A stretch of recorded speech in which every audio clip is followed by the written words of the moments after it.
All right, y'all. So, I'm live streaming right now. This is fucking bullshit. I've had it up to my motherfucking ear, whatever the fuck you want to goddamn make that comparison to with this fucking bullshit ass motherfucking team.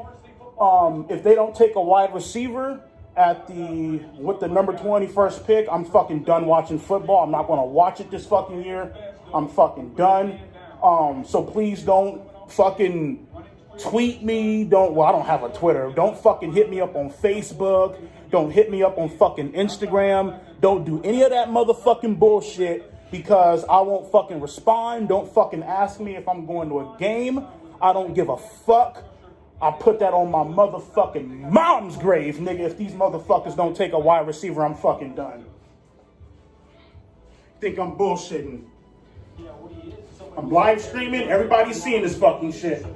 The whole world is seeing this shit. You niggas think I'm bullshitting. Think I'm fucking around. Planning for the future. And Chase, you're right. He's not a one-trick pony. He's not just somebody who's just a pass rusher. He will compete in the run game. And DJ, I think they really right now they set themselves up to once again have a young upfront group that can really get after. Don't take a wide receiver, bitch. Come on, don't take a wide receiver. I fucking want you to. Jacksonville Jaguars, Lewis, and I'd also add this kid getting number 18 is a big deal at LSU, as you guys know, because of his leadership and because of his character. And when I talked to the coaches down there, they said when he hurt his knee and when he was rehabbing, he did not miss a single meeting. He was plugged into that program. One of the best leaders they had on that unbelievable LSU squad.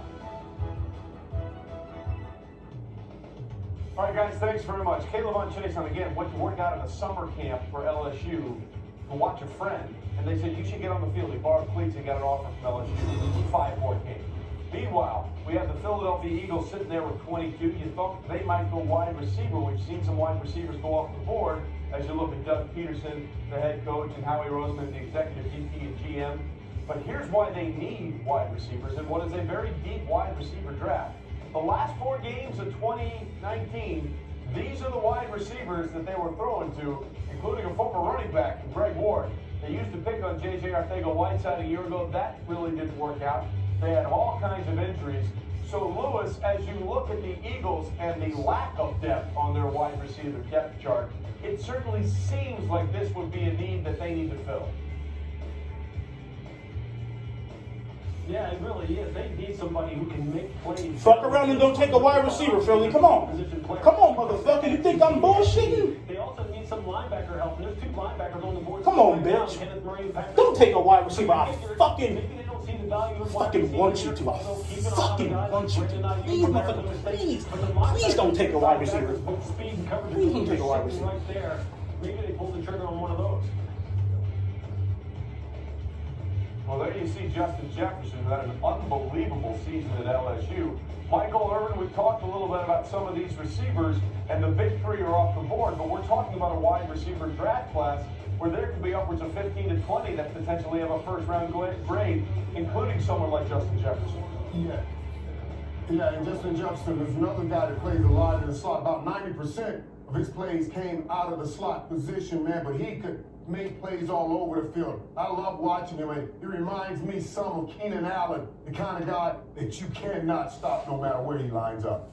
All right, we'll see what happens. Again, sometimes you have to let the board talk to you, and if you are the Philadelphia Eagles, you know you need to get some sort of wide receiver for your help in Carson Wentz, who has obviously had his own issues the last couple of years, but you just saw the Dallas Cowboys load up in that division, getting CeeDee Lamb to go with Amari Cooper and Michael Gallup and Zeke Elliott and everything else they've got going there. It's going to be a point-scoring league. We're talking about Dak Prescott last season, who threw for almost 5,000 yards, 4,900. Do the Eagles feel like they need to ramp up the offensive side of the ball? We've seen Howie Roseman make all kinds of trades when he feels like he needs to make a trade and go out and get players. And Doug Peterson obviously has a system that works for him. It's been with him, and it's been with him when he was at Kansas City under Andy Reid. Translated that very nicely. Y'all can take all motherfucking day, bitch. Again, still don't change the motherfucking fact. Wide receivers come off the board. There are the T. Higgins of the world. You heard Lewis mention Brandon Ayuk as well. And then we had Justin Jefferson. There are other players like Denzel Mims out of Baylor, Jalen Reagor out of TCU. All of these people are players that have first-round grades at wide receiver. Don't take a receiver, bitch. Come on. The pick is in. Let's see if they do indeed go wide out. Before we announce the Eagles selection, I want to personally thank our fans for your contributions to the NFL Draft-a-thon. If you're able to give, we encourage you to go to NFL.com/relief to contribute to those most in need. And we thank you again for your support.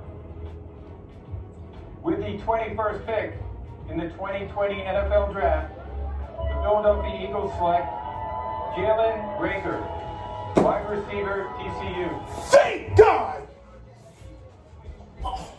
Well, this is a Thank player fucking in the name God! guys who has been rising up a lot of draft boards since the end of the season. And you're thinking, Reagor, that name sounds familiar. You are 100% Damn, correct. thank His God! father, Monte Reagor, was a defensive end who played 9 years in the NFL, including he was a member of the Indianapolis Colts when they won Super Bowl 41 in Miami 29-17 over the Chicago Bears. But Reagor, 5'10", almost 5'11", 206 pounds, and there you see Monte Reagor, and he was a guy whose job it was to get to the corner.